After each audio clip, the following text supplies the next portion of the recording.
He told me I was lucky to have him as a husband, right as his hands were tightening around my neck. It's a strange thing, memory. Now, at 83 years of age, I find that some days from last week are a complete blur, lost in a fog of routine and quiet moments. But the terror of that night, the cold weight of his words hanging in the air, even as the air itself was being squeezed from my lungs, that I remember with a clarity that still chills me to the bone. Hello. My name is Deborah, and I'm telling you this story from the year 2025, sitting in a comfortable armchair with a soft blanket over my knees and the gentle hum of a city far outside my window.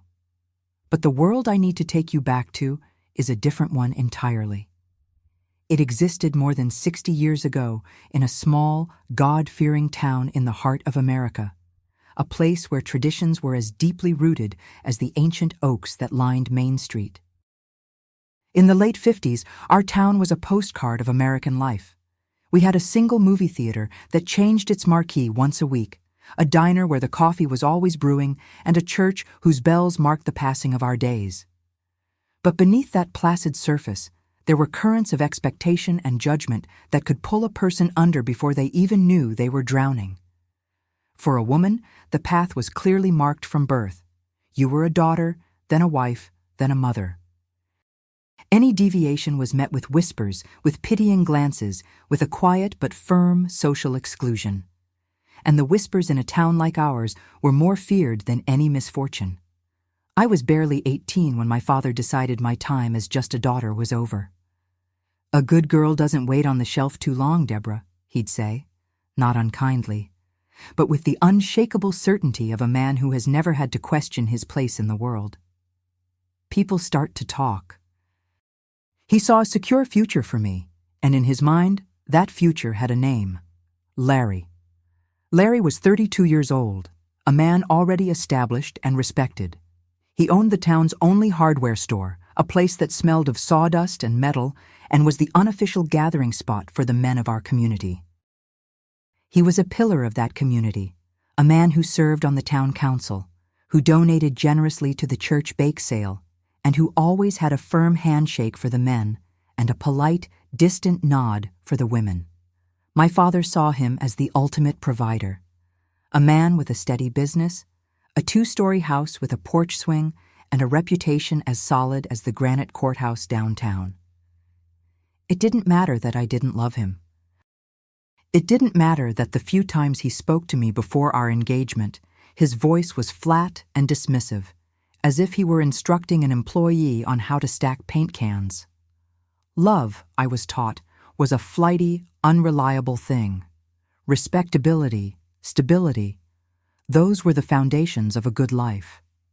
"He'll be a good husband," my mother insisted, her hands trembling slightly as she adjusted the veil on my head on our wedding day. I look back now and wonder about that tremor. Was it just the emotion of seeing her only daughter about to walk down the aisle, or was it a flicker of recognition? A ghost of her own unfulfilled hopes, a premonition of the cage she was helping to lock me into? She never said. In our world, some things were simply never spoken of. Our wedding was in the spring. I remember the scent of lilacs from the church garden, the scratchy lace of the dress against my skin, and a profound internal cold that settled over me as I said, "I do." It wasn't the chill of a spring breeze through the stained glass windows. It was the icy grip of terror, a silent scream in my soul that no one else could hear. The first few months of our marriage were a masterclass in vigilance. My life became a process of learning to navigate a minefield I couldn't see. I learned to read the subtle shifts in his mood, the hard set of his jaw, the way he'd toss his keys on the entryway table, the specific cadence of his footsteps on the stairs. I learned which words, which questions, even which silences would cause the storm to break. I learned to make myself smaller, quieter. I became a ghost in my own home, trying to anticipate his needs before he voiced them, to make his world so seamless and perfect that he would have no reason to be displeased. But it was never enough. there was always a reason. The first time he hit me, it was over a pot roast that was, by his measure, too dry. "A woman who can't even cook a decent meal is hardly a woman at all," he said, his voice dangerously low. He didn't shout. He didn't have to. The quiet fury was so much more frightening. He backhanded me across the face, the shock of it more stunning than the pain. The next day, when my mother came by and saw the faint bruise blooming on my cheek, I told her I'd walked into a cabinet door. She just nodded, her gaze quickly falling to the floor. She didn't ask any more questions. What would have been the point? We both knew there were no acceptable answers. It's funny how a community that prides itself on looking out for one another can be so blind to the suffering right under its nose. Perhaps some of you have known a place like that, where the neatness of the front lawns is more important than the truth behind the front doors. As the months bled into a year, then two, the violence became a regular feature of our lives. It was no longer about dry roasts or dusty shelves. Any excuse would do. I'd spent too much on groceries, I'd spoken for a minute too long to the postman, I hadn't starched his shirts to his liking. But the real reason, the one that simmered beneath all the others, finally boiled over after our first anniversary passed, with no announcement of a coming child. "What kind of a wife are you, if you can't even give me a son?" he would snarl, the words twisting into me like a knife. "Every farmer's wife in this county can manage it. What's wrong with you?" His obsession with an heir was all-consuming. His name, his business, his legacy, these were the things that mattered. I was merely the vessel, and I was failing. What he never knew, what I guarded like a secret treasure, was that my failure was intentional. In the early months, I had visited an old woman who lived on the edge of town, a woman whispered to be skilled in herbal remedies. I went to her under the guise of seeking help for female troubles, and she, with knowing eyes that saw far more than I ever said, gave me a tincture of herbs. A bitter tea I drank every single night. I would not bring a child into that house of fear. I would not sentence an innocent soul to grow up flinching at the sound of their father's footsteps. This small act of rebellion was the only thing that was truly mine, my silent defiance in a life that was otherwise completely controlled. But it came at a terrible price. After 2 years, my life had shrunk to the 4 walls of that house. His abuse was no longer just physical. It was a constant, grinding erosion of my spirit. He called me barren, useless, broken. He forbade me from visiting my parents more than once a month, always insisting on coming with me, his presence a suffocating blanket that smothered any real conversation.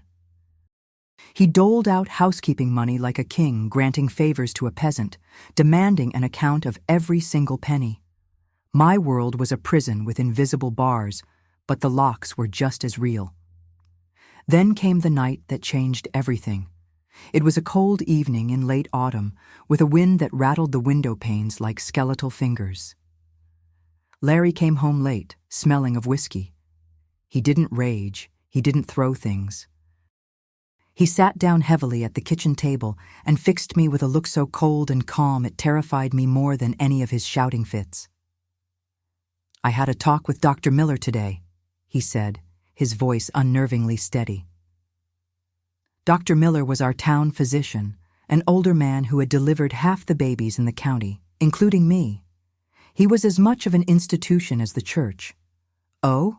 I asked, my hands busy at the sink, my back to him. I was trying to appear casual, unconcerned. Inside, my heart had begun a frantic, panicked drumming against my ribs. "Yes," he continued, pouring himself a glass of water and drinking it down in one go. "I explained our situation." I knew what he meant. "What situation?" I asked, my voice barely a whisper. "The fact that you're barren. The fact that after 2 years, my wife can't perform the most basic function of a woman."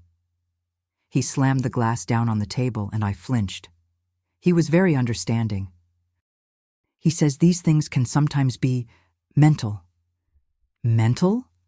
I turned to face him then, wiping my damp hands on my apron. There is nothing wrong with my mind, Larry. He let out a short, humorless laugh. That's not what the doctor thinks. He says that female hysteria is a very real condition, that women who fail to conceive often develop nervous disorders, anxieties, fantasies. He leaned forward, his eyes pinning me in place. He says there are places for women like you.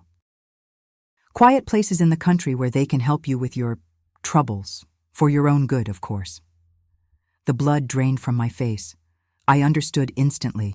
He was threatening to have me committed. In those days, it was terrifyingly easy.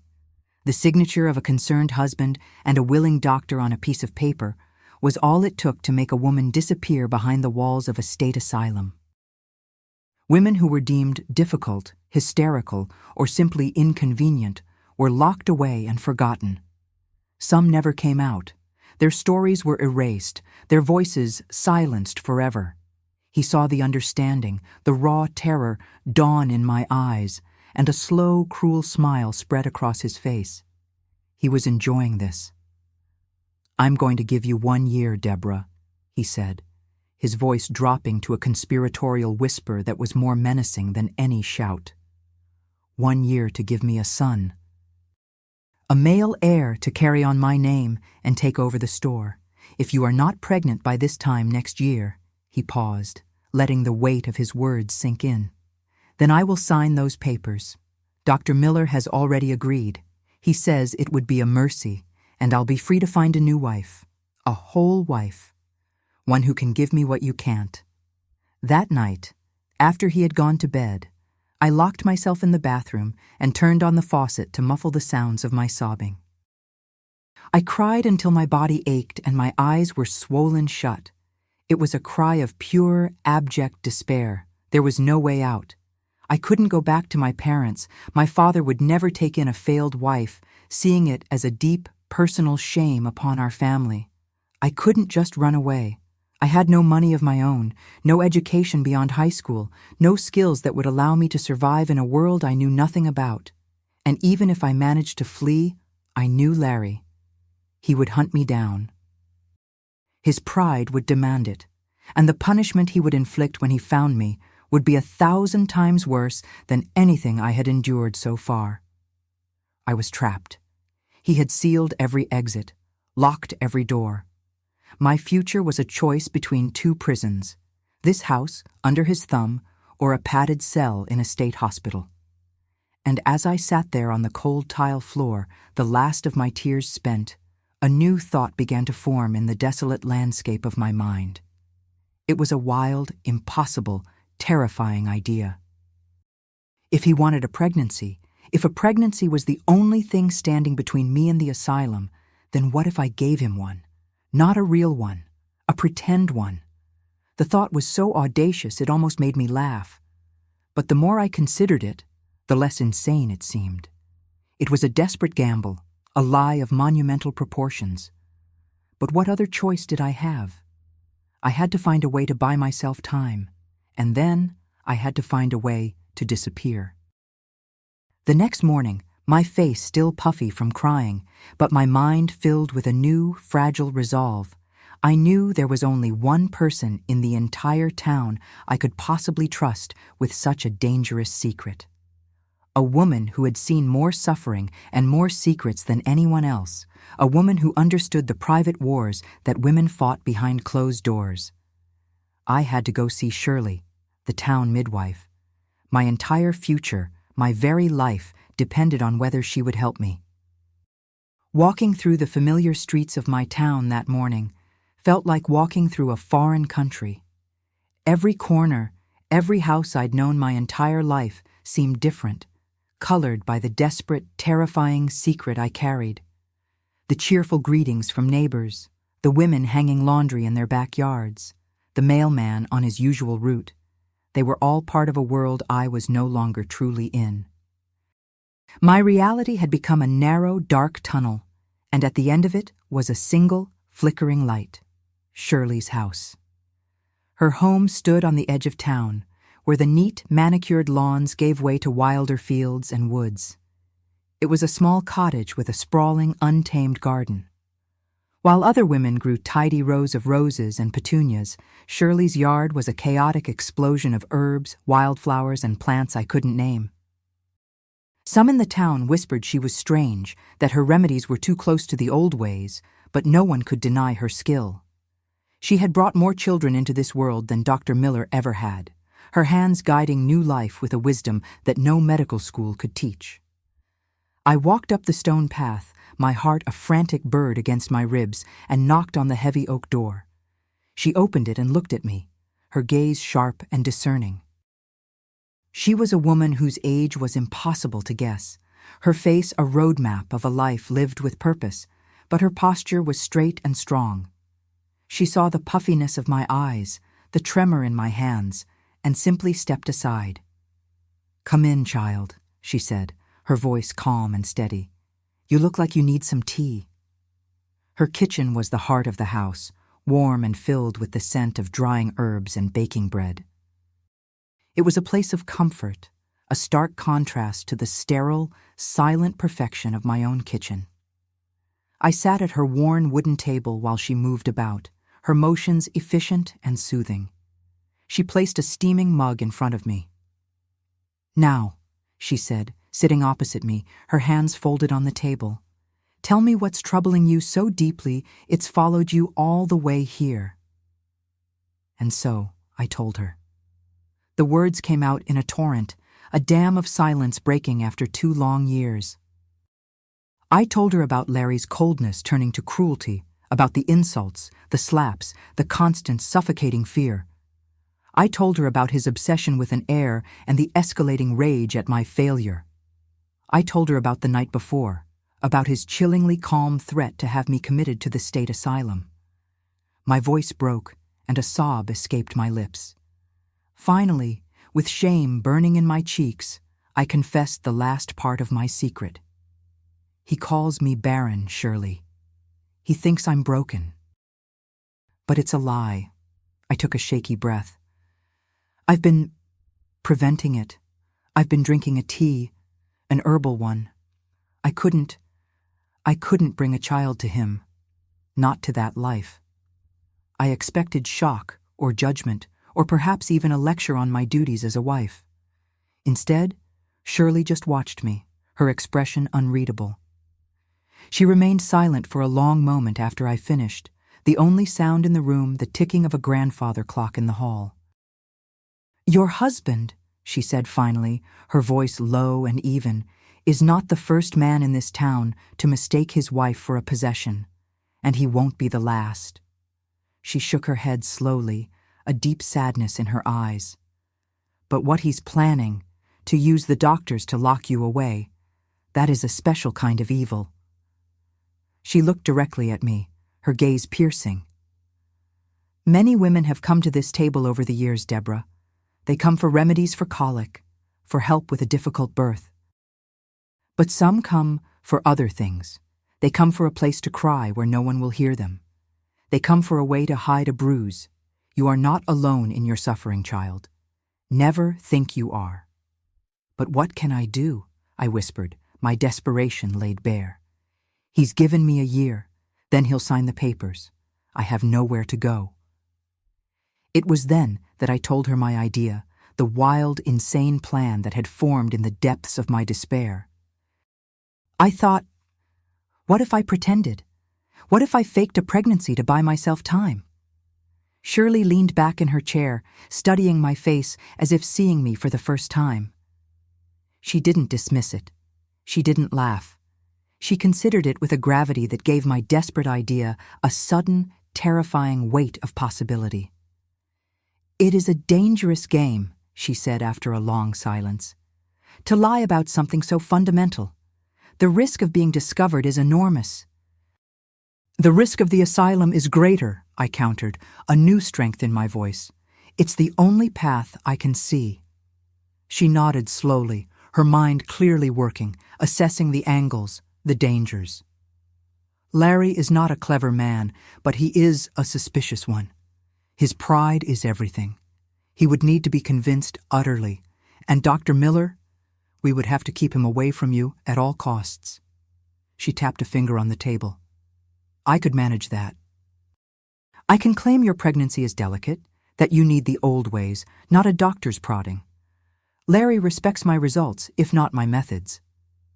A fragile tendril of hope began to unfurl in my chest. She was considering it. She was helping me think.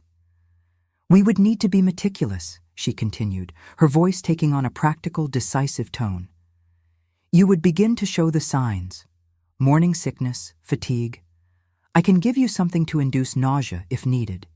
You'd start wearing looser clothes. She stood and walked to an old wooden chest in the corner of the room, rummaging inside it before pulling out a set of cloth pads of varying sizes. We use these to teach new mothers how to swaddle, but they can serve another purpose. As the months go on, you will wear these beneath your clothes. We will add to them, slowly, naturally. The plan was taking shape, becoming real right before my eyes. It was both thrilling and horrifying. But Shirley, I asked, my voice trembling as I voiced the biggest question of all. What happens at the end, when the 9 months are up and it's time for the birth? There will be no baby. What do we tell him then? Shirley's face hardened, the soft lines of compassion replaced by a grim resolve. When the time comes, she said, her voice like flint, I will tell him there were complications, a terrible, sudden tragedy. I will tell him the baby was stillborn. The words hung in the air, cold and heavy, a stillborn child.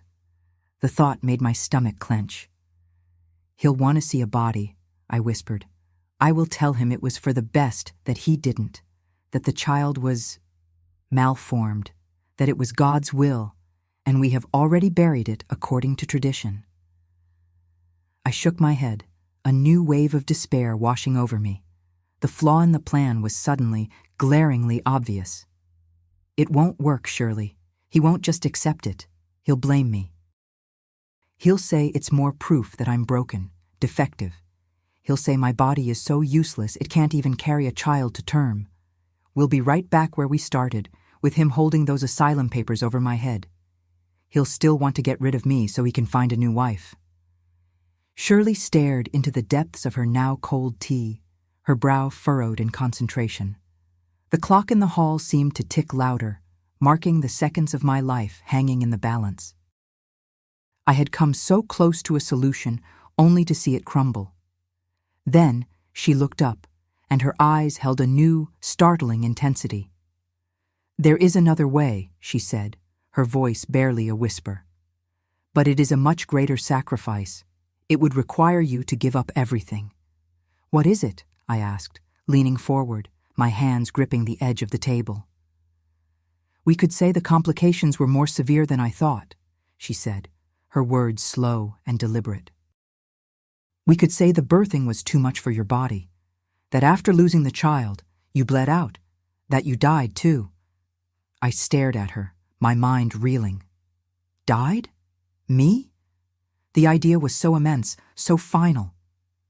If I were dead, I said, thinking it through, then I would be free. The realization dawned on me like a sudden, blinding sunrise. He wouldn't look for a dead woman.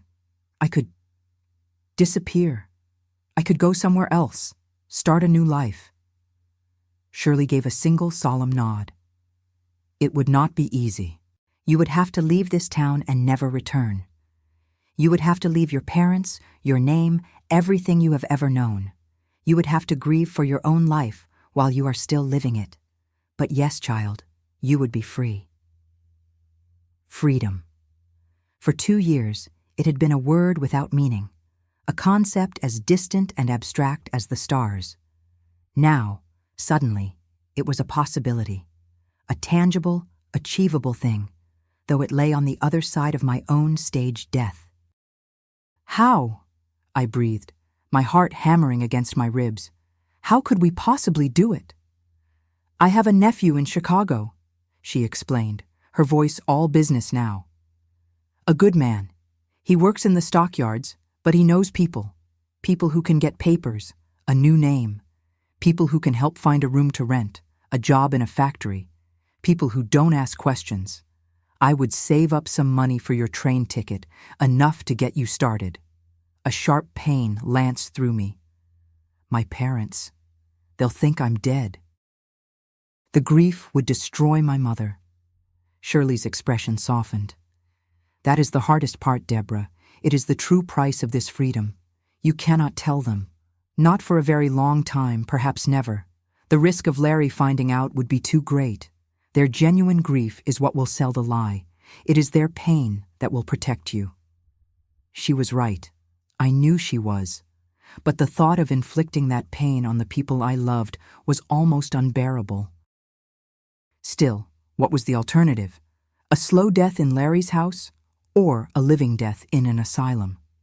All right, I said, the word feeling impossibly heavy on my tongue. I'll do it. We begin immediately, Shirley commanded. The deception starts today.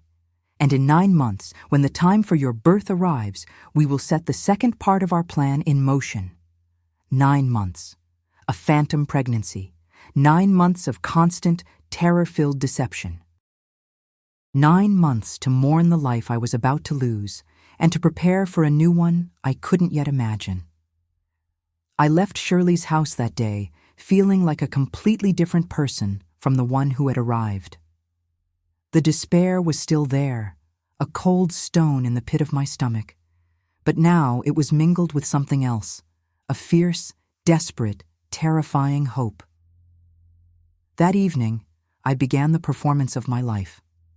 I prepared Larry's favorite meal, fried chicken, mashed potatoes, and thick gravy. I had to appear as a devoted, hopeful wife, one who had finally accepted her role and was praying for a child. When he came home from the store, I greeted him with a small, hesitant smile.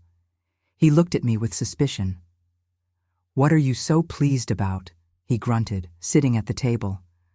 "I feel different today," I said, lowering my eyes as I'd been taught to do, feigning a bashful modesty. I think something might be changing."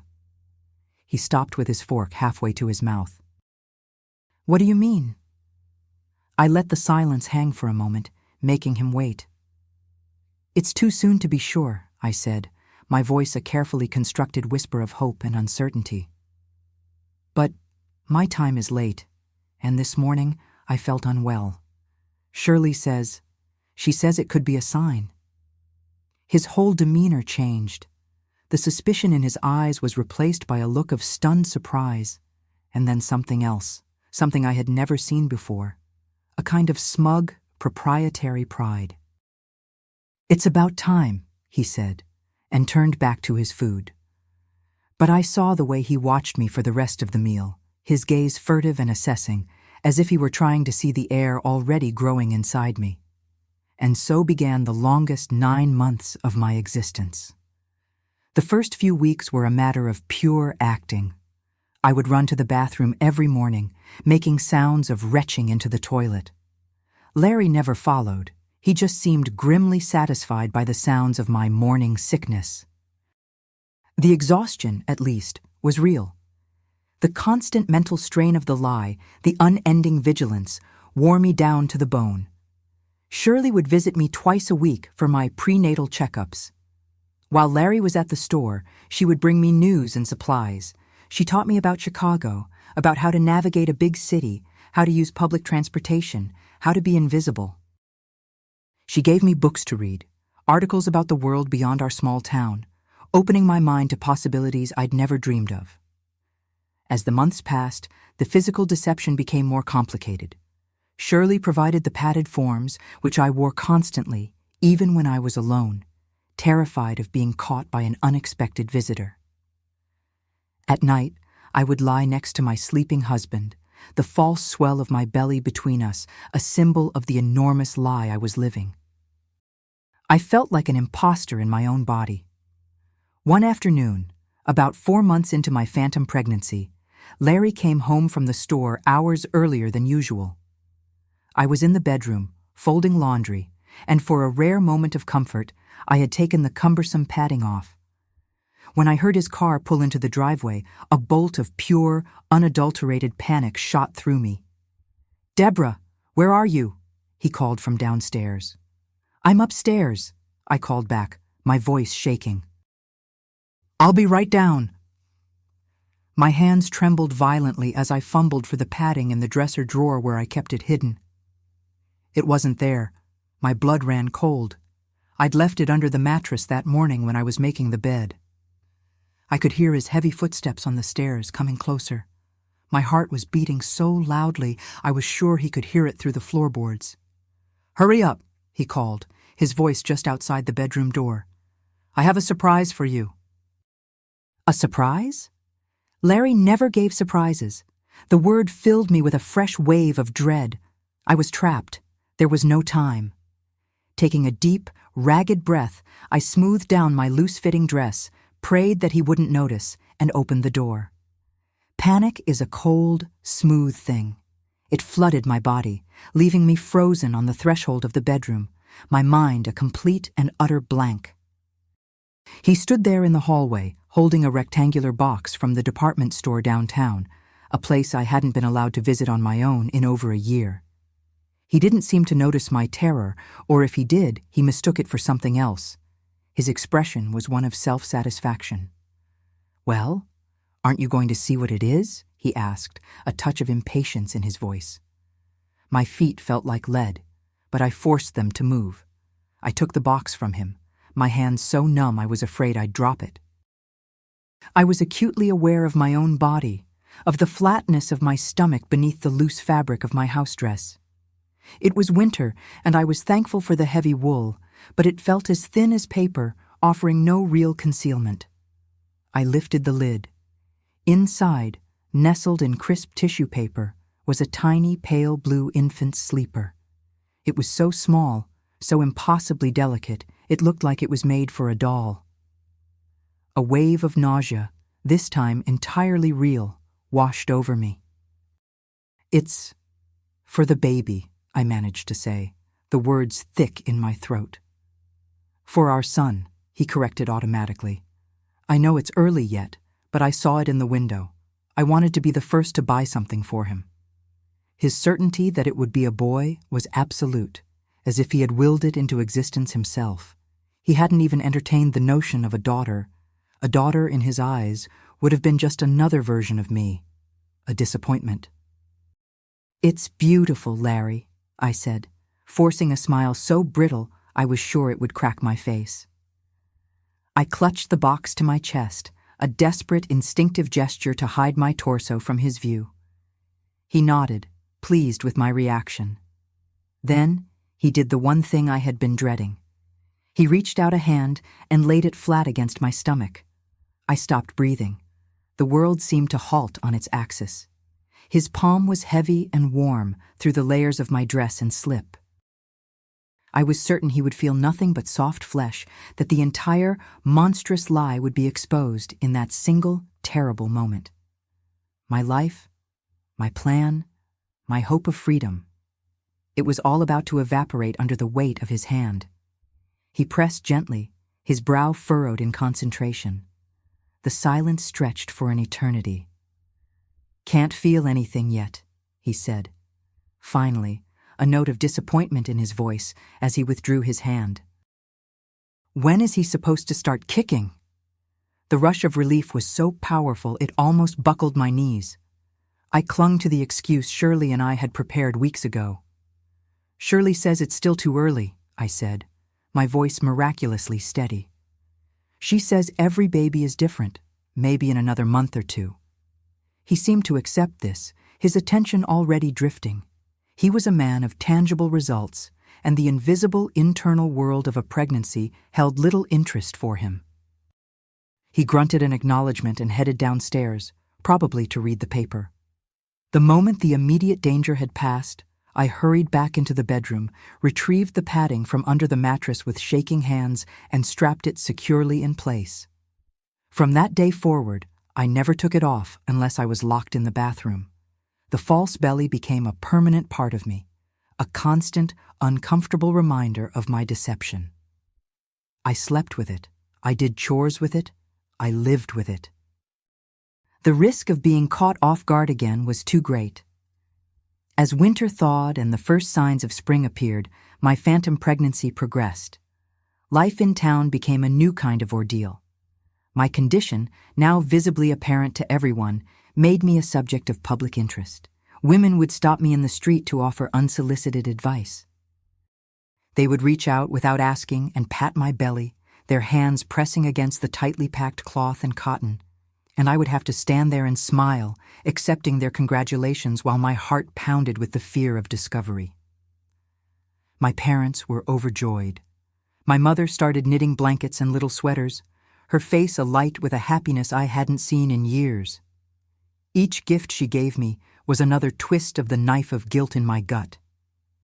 I was deceiving them all, building their hopes on a foundation of lies, knowing that in just a few months I would shatter their world with my death. There were nights I cried silently into my pillow, the weight of it all pressing down on me, wondering if I had the strength to see it through. But then I would hear Larry's heavy tread in the hallway, and I would remember the cold look in his eyes as he spoke of the asylum, and my resolve would harden once more. Shirley's visits remained my only lifeline to sanity. Our checkups were intense planning sessions. We went over every detail of the escape. My new identity was ready. Deborah would die, and a woman named Cynthia would be born. Shirley had procured a birth certificate and other papers for Cynthia through her nephew in Chicago. They were hidden away in the old wooden chest in Shirley's kitchen, waiting for me. "My nephew found you a room," she told me during one visit in my 7th month. "It's in a boarding house for women near the textile mills, and the foreman at one of the mills has promised to give you a job as a seamstress. It's hard work, long hours, and low pay. But it's a start, Cynthia. It's your start." Hearing her call me by that new name sent a strange shiver through me. It was the name of a stranger, but it was also the name of my future, my freedom. It was the name of a woman who was not owned by anyone. Just as we were beginning to feel that our audacious plan might actually work, Larry threw a wrench into the machinery that threatened to grind it all to a halt. He came home one evening in a foul mood. I had learned that these were the most dangerous times, when his temper was a tinderbox waiting for a spark. I served dinner in silence, my movements small and careful. "I've invited Dr. Miller and his wife over for dinner on Saturday," he announced suddenly, not looking at me. My fork clattered onto my plate. "Dr. Miller? Why?" I asked, trying to keep the panic from my voice.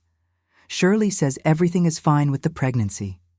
He finally looked up, his eyes narrowed with contempt. "Shirley is an old country woman with her herbs and superstitions," he sneered. "Miller is a real doctor.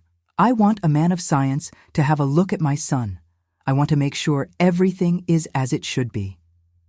The blood roared in my ears. Dr. Miller, in our house. The man who had already agreed to sign the papers, to have me committed. He wouldn't just be a dinner guest.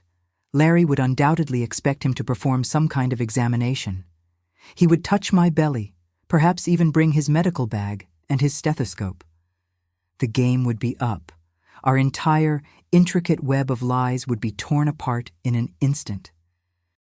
The moment Larry left for the store the next morning, I ran the entire way to Shirley's house, my breath coming in ragged, panicked gasps, the heavy padding bouncing uncomfortably against my body. I burst into her kitchen without knocking. "He's invited Dr. Miller for dinner," I said, the words tumbling out. "On Saturday. He wants the doctor to examine me, Shirley. He's going to find out. He's going to know it's all a lie." Shirley took one look at my face and guided me to a chair, pushing a glass of water into my trembling hands. "Breathe, child," she commanded, her voice a rock of calm in my sea of panic. "Panic is a useless emotion. We must think." "What is there to think about? I can't let him examine me. He'll know in a second that this is just cloth and cotton. It's over, Shirley. Everything is over." "No, it is not," she said firmly. She began to pace the small kitchen, her brow furrowed. "We cannot prevent the dinner. Canceling would make Larry more suspicious than ever. So we must control the dinner." She stopped pacing and looked at me. Every man has a weakness, Deborah. Dr. Miller is no exception. What do you mean? A small, grim smile touched her lips. The good doctor has a fondness for fine whiskey, particularly the expensive kind that he can't often afford on his town doctor's salary. So we serve him whiskey? I asked, confused. We do, she said, walking to a dark cabinet in the corner where she kept her most potent tinctures. She took down a small, unlabeled, dark brown bottle. And we will make sure his glass is never empty. This, she said, holding up the tiny bottle, is a highly concentrated extract of valerian root and chamomile, harmless in small doses. But in the amount I will give you, mixed with a few glasses of strong whiskey, it will make our respected doctor so relaxed and sleepy that the last thing on his mind will be a medical examination. The plan was audacious, relying on chance and a doctor's thirst. But it was the only plan we had. Saturday evening arrived with a sense of impending doom. I spent the day cooking, my hands moving automatically while my mind raced. I dressed with care, choosing my loosest, most concealing maternity dress. When the doorbell rang, my heart leaped into my throat. Dr. Miller and his wife were the picture of small-town respectability. He was a portly man who carried himself with an air of importance, and she was a quiet woman who chattered about her garden. Larry played the proud host, pouring the doctor a generous glass of whiskey from the special bottle Shirley had given me. The conversation over dinner was an exercise in torture. Larry boasted about the son he was expecting, about the plans he had for the boy to one day take over the hardware store. Dr. Miller nodded along, making condescending remarks about the wisdom of modern medicine over old-fashioned midwifery. Shirley is a good woman, of course, he said, taking a long sip of his second glass of whiskey. But for something as important as the birth of an heir, one can't be too careful. You should be coming to my office for proper checkups, Deborah. She will, Larry interjected before I could respond. I insist on it. Perhaps next week? Certainly, the doctor agreed, his speech already becoming a little slower, his movements less precise. It's vital to monitor the situation, especially considering... He trailed off, looking at me with an expression I couldn't quite decipher. Especially what, doctor? I asked, my blood running cold. Well, my dear, he said, leaning forward conspiratorially, your husband has told me of your previous difficulties in conceiving. Pregnancies after such difficulties can be delicate. They require careful observation. I felt a flash of white-hot rage. They had discussed me like I was a faulty piece of machinery. My husband and my doctor, two men who held my entire future in their hands, had clinically dissected my failures. I don't think there will be any problems, I said, forcing my voice to remain level. As you can see, I was able to conceive in the end. Indeed, a miracle of perseverance, he murmured, draining his glass. Larry immediately refilled it.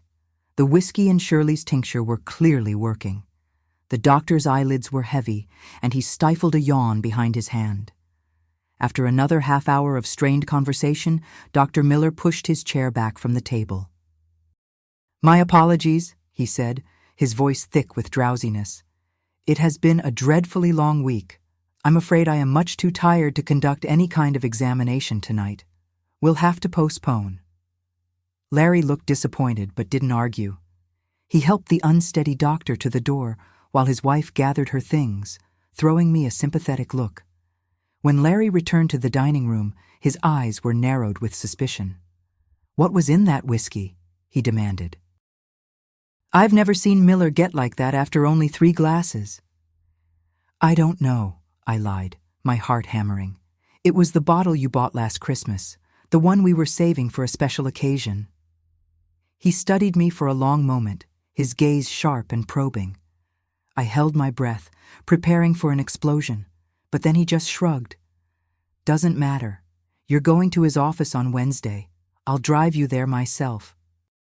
He turned and walked out of the room, leaving me standing alone amidst the ruins of our dinner party. The immediate crisis was over. We had survived the evening. But as the doctor's parting words echoed in my mind, a new, more terrifying reality set in. An appointment in his office on Wednesday. An office with an examination table, with medical instruments, with nurses.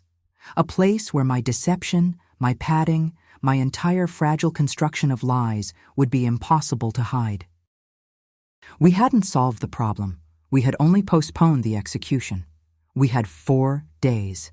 4 days until my world came crashing down. That night, sleep was an impossibility. I lay perfectly still in the darkness, the fabricated weight of the padding on my abdomen feeling as heavy as a tombstone. Beside me, Larry's heavy, rhythmic breathing was the sound of my own personal countdown. Wednesday. The word echoed in the silent room. 4 days. 96 hours until the flimsy scaffolding of my lies collapsed.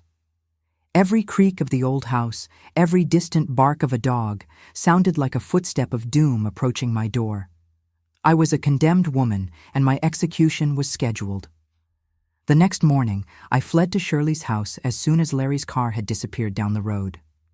The hope that had carried me for months had evaporated, replaced by the cold, hard certainty of failure. When Shirley opened her door, she must have seen the utter despair on my face, because she simply pulled me into her kitchen and sat me down, wordlessly preparing a calming tea. "There's no way out of it," I said, my voice hollow. "We survived the dinner, but it just set a better trap. He's going to take me himself. In his office, with his nurse, his equipment, it's over. He'll find out, and he'll drag me straight from that examination table to the asylum. He'll say it's proof. Proof I'm hysterical, that I'm crazy." "We will not let that happen," Shirley said, her voice a low, steady anchor in my storm of panic. "How?" I cried, slamming my hand on the table, the mug rattling in its saucer. "We can't drug him again. We can't run. What can we possibly do, Shirley?" She sat with me in silence for a long time, her gaze fixed on the tangled garden outside her window.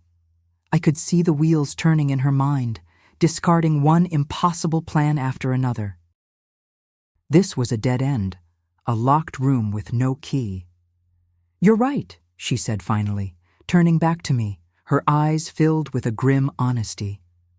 "We cannot avoid the appointment with a simple excuse. The only thing that would stop a man like Larry from dragging his wife to a doctor she is scheduled to see is if she is physically unable to go." "You mean I have to get hurt? Break a leg?"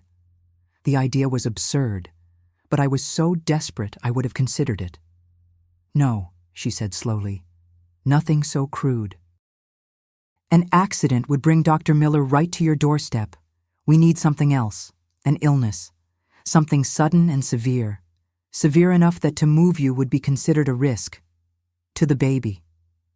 The last 2 words hit me with their full ironic force. The fictional baby, the source of this whole elaborate deception, was also our only remaining shield. "He'll just call Dr. Miller to the house," I argued.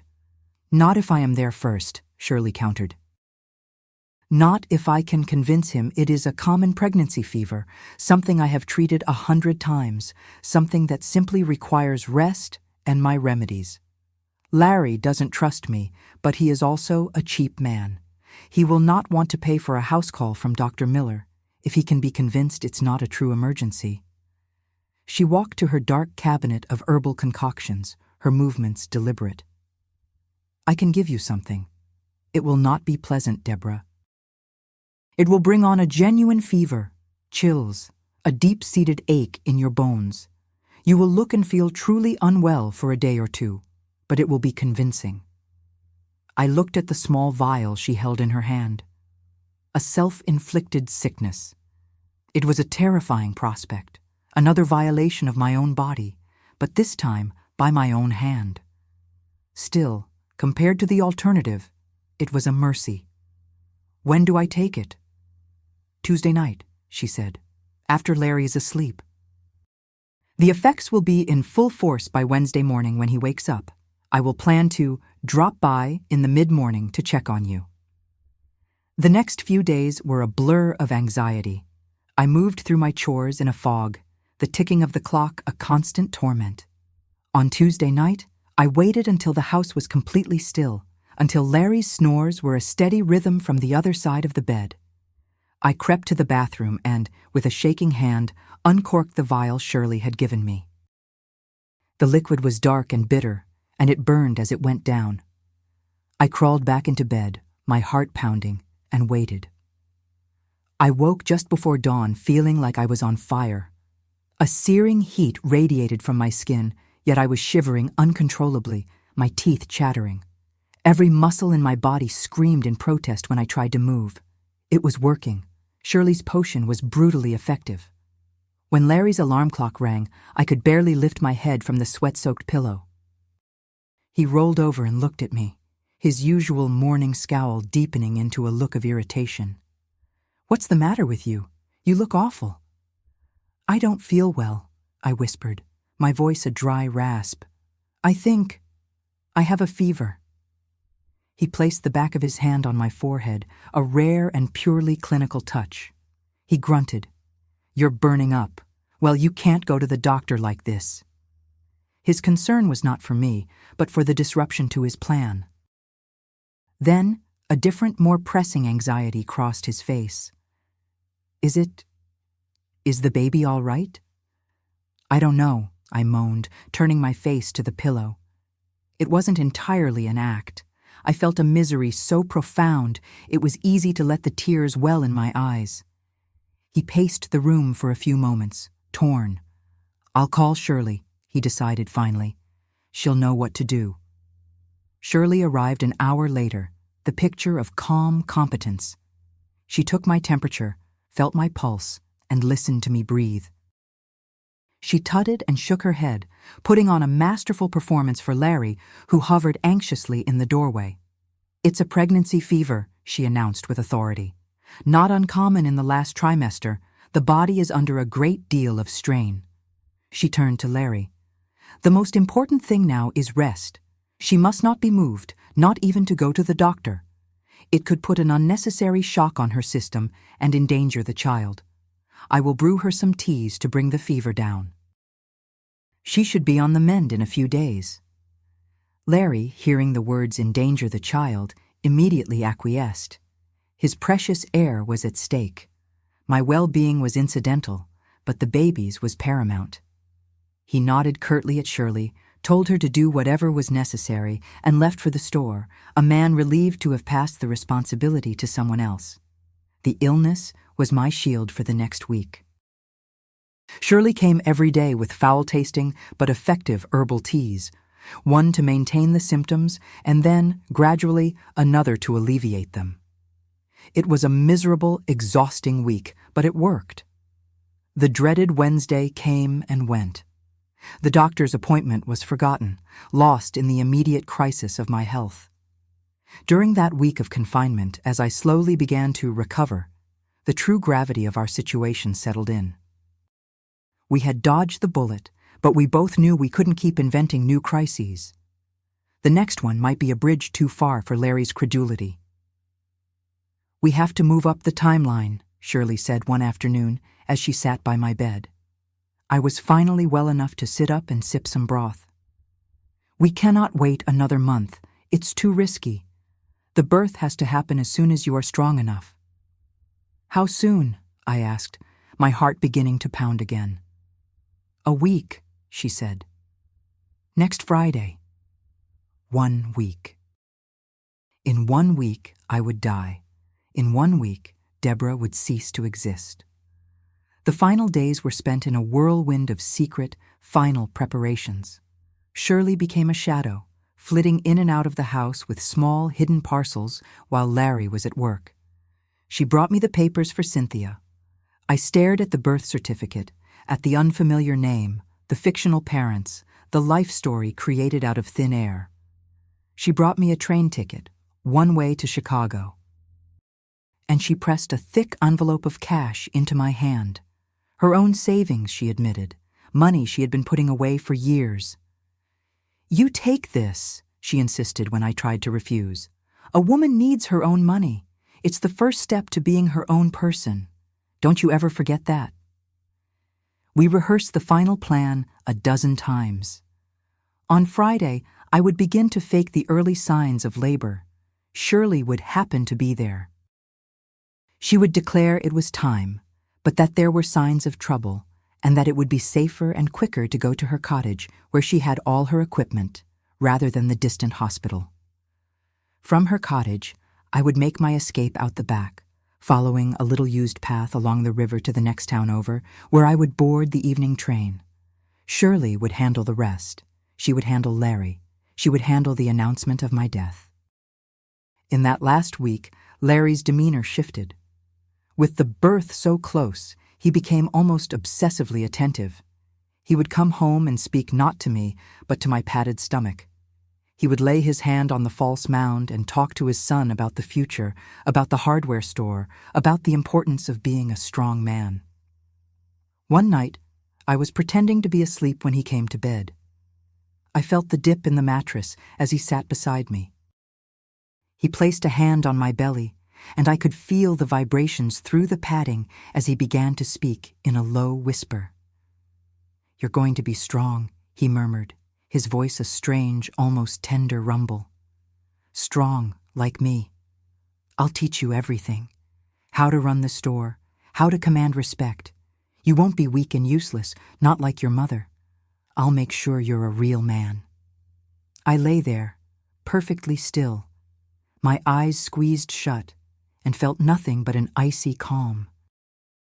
Every last shred of doubt, every flicker of guilt I had felt about my plan was extinguished in that moment. He saw me as nothing more than a faulty container for his legacy. My son, if he existed, would be nothing but a tool to erase my own perceived failings. No child deserved a father like that, and no woman deserved a life sentence as his wife. The day before my planned escape, Shirley came for her final visit. She brought a small, worn satchel for me to carry my few things. As she was leaving, she pressed a small, heavy object into my hand. It was a smooth, gray riverstone. "For your pocket," she whispered. "When you feel scared or alone on that train, you hold on to this. You remember the strength of the water that shaped it, and you remember the strength of the woman who gave it to you." That evening, I moved through the motions of my life for the last time. I cooked Larry's dinner. I set the table. I washed the dishes. The entire time, I felt strangely detached, as if I were watching a movie of someone else's life.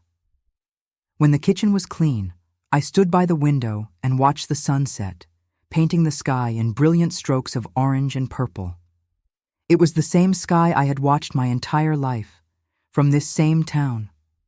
Tomorrow, I would watch it set from a train, heading north into the unknown. For the first time in 3 years, I wasn't just afraid. I was filled with a terrifying, breathtaking, and utterly magnificent hope. The woman who lived in this house was about to die, and I was finally about to be born. The day I was scheduled to die dawned with an unnerving calm. The sky was a pale pearly gray, and the air was still and quiet. I woke before Larry and lay in bed, watching the light slowly seep into the room. It was the last sunrise I would ever see as Deborah. A strange sense of detachment washed over me. The fear that had been my constant companion for 3 years was still there, but it was now a low hum beneath a profound, surreal peace. The end was here.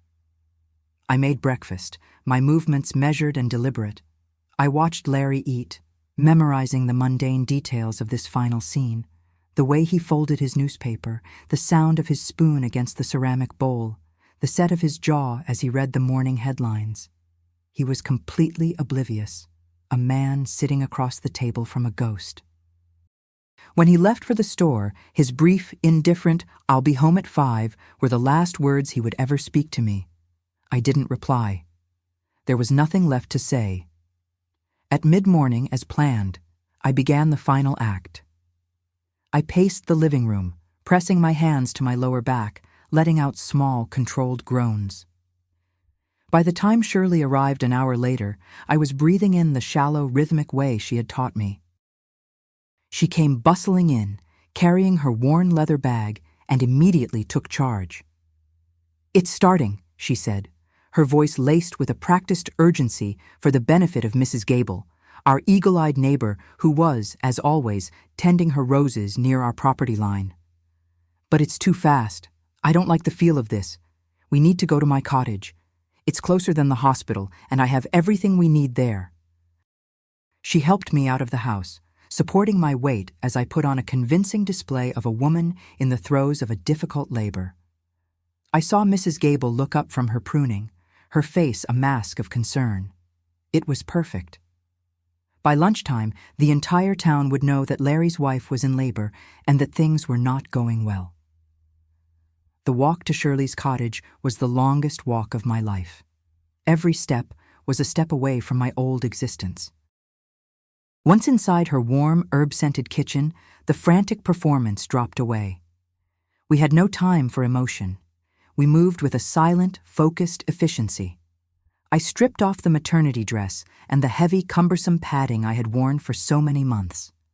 My own body felt strangely light and unfamiliar. Shirley handed me a simple, dark dress, a headscarf, and a plain coat, the clothes of Cynthia, the invisible woman I was about to become. While I changed, Shirley went into her back room.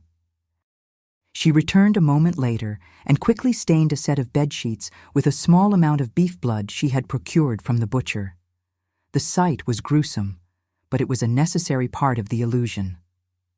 "Now," she said, turning to me. She took my left hand and gently slid the gold wedding band from my finger. For 3 years, it had been a manacle. Now it was just a small, cold circle of metal in her palm. "You must go. Rocco will be here in less than an hour. Go out the back. Follow the river path north. It will take you to the station in Wakefield. No one will see you." She pulled me into a fierce, brief hug. It was the first time she had ever embraced me. "You are brave, Deborah," she whispered into my hair. "Don't you ever let anyone, including yourself, tell you otherwise." "How can I ever thank you, Shirley?" I asked, my voice thick with tears. "By living," she said simply, pulling back and looking me straight in the eye. "Live the life you deserve. That is all the thanks I will ever need." I slung the small satchel over my shoulder, took one last look at the woman who had saved me, and slipped out the back door. The river path was deserted, shielded by a thick growth of willows. I didn't run. I walked with a steady, determined pace, leaving the town behind me with every step. The further I went, the lighter I felt, as if I were physically shedding the skin of my old life, casting off the weight of fear and oppression. The air itself seemed easier to breathe. I reached the Wakefield train station with half an hour to spare. It was a small, quiet depot, and I sat in the darkest corner of the waiting room, my scarf pulled low over my face. Every time the door opened, my heart seized with terror, but it was never anyone I knew. When the train to Chicago finally groaned into the station, its brakes hissing like a great sigh, I boarded with trembling legs. I found a seat by a window and did not allow myself to relax, not even for a second, until the train gave a final lurch and began to pull away, slowly at first, then gaining speed. I watched the town, my prison, shrink into the distance until it was gone, and only then did I lean my head against the cool glass of the window and let the tears come. They were not tears of sadness, but of a relief so profound it felt like pain. As the train rattled north through the fading afternoon light, I allowed myself to imagine the scene I had left behind. Shirley, her face a mask of solemn grief, telling Larry that the labor had been too hard, that there had been a sudden, unstoppable hemorrhage, that his son had been born sleeping, and that his wife, my former self, had slipped away moments later. I pictured Larry's face. Would it register sorrow? Or just the raw, narcissistic rage of a man whose legacy had been stolen from him at the last moment? I knew in my heart it would be the latter. He would not mourn me. He would mourn the son I had failed to deliver. That thought, strangely, gave me a final sense of peace. My debt was paid. I had given him the tragedy he deserved. Arriving in Chicago was like landing on another planet. The sheer scale of Union Station, the roar of the crowds, the symphony of noises and smells, it was a sensory assault that left me paralyzed for a full 10 minutes after I stepped off the train. I was a tiny, insignificant speck in a swirling galaxy of humanity. For the first time, I understood what it meant to be anonymous, and it was both terrifying and exhilarating. Following Shirley's meticulously written instructions, I found the boarding house. It was a tall, gray building run by a stern-faced woman who looked me up and down, took my first week's rent, and showed me to a room that was little more than a closet with a bed and a sink. The window looked out onto a brick wall. It was cramped and lonely. But as I shut the door that evening, I felt a wave of profound possession. It was mine. The lock on the door was mine to turn. No one could enter without my permission. It was the first room that had ever truly belonged to me. The next day, I started my life as Cynthia at the textile mill. The work was grueling, a 10-hour-a-day blur of noise and dust and the relentless chatter of the sewing machines. My fingers, clumsy at first, were soon raw and bleeding. Many of the other women, mostly immigrants or others who had come from the South and rural places like me, were kind in a reserved, weary way. We were all there for the same reason: to survive. It was there I met Kathleen. She was a fiery young woman with a quick laugh who had come from Kentucky to escape a family that wanted to marry her off to a coal miner twice her age. She saw something in my quietness, a reflection of her own flight. "You're a runner too, aren't you?" she asked me one day during our lunch break. I didn't answer, but she knew. From that day on, she took me under her wing. Kathleen was the one who taught me how to be Cynthia. She taught me how to navigate the city, how to ride the L train without fear, how to speak up when I was shortchanged at the market. She dragged me out of my small room on weekends, insisting that life was more than work and sleep. She took me to see the lake, a body of water so vast it looked like an ocean. She took me to a diner that played rock and roll music on a jukebox. And one cool autumn evening, she took me to a small, smoky club in a basement where a man was playing the most beautiful, mournful music I had ever heard on a saxophone. It was music that spoke of pain and survival, of sorrow and a deep, unbreakable joy. For the first time since leaving my old life, I felt a part of me that had been frozen solid for years begin to thaw. It was in that club, months later, that I met a kind, quiet man named Dennis, a man who listened more than he talked, a man whose hands were gentle. The years that followed were a slow, steady process of rebuilding.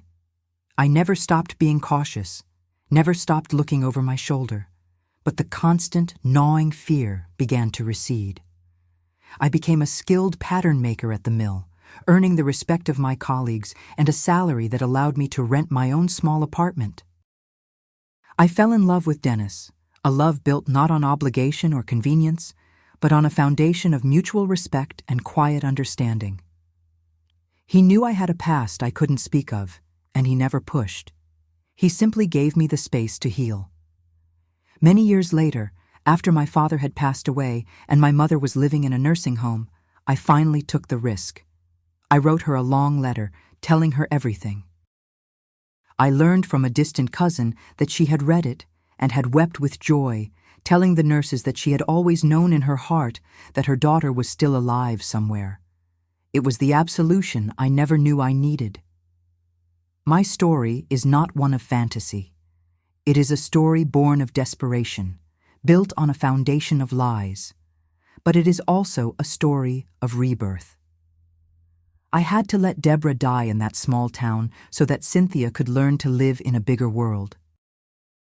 I had to walk through the darkest valley of fear to find my way to a life of my own making. The scars of what I endured with Larry never faded completely, but they became a part of my map, a testament to the journey I had survived. Thank you for listening to me today, for allowing me to share with you this intimate chapter of my life. If my story has touched you, please don't hesitate to leave a like on this video and subscribe to this channel to discover other testimonies like mine. And please share it, because who knows?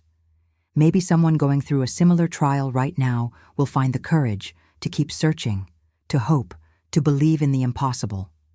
Tell me in the comments, where are you listening from today? Thank you from the bottom of my heart for listening to me.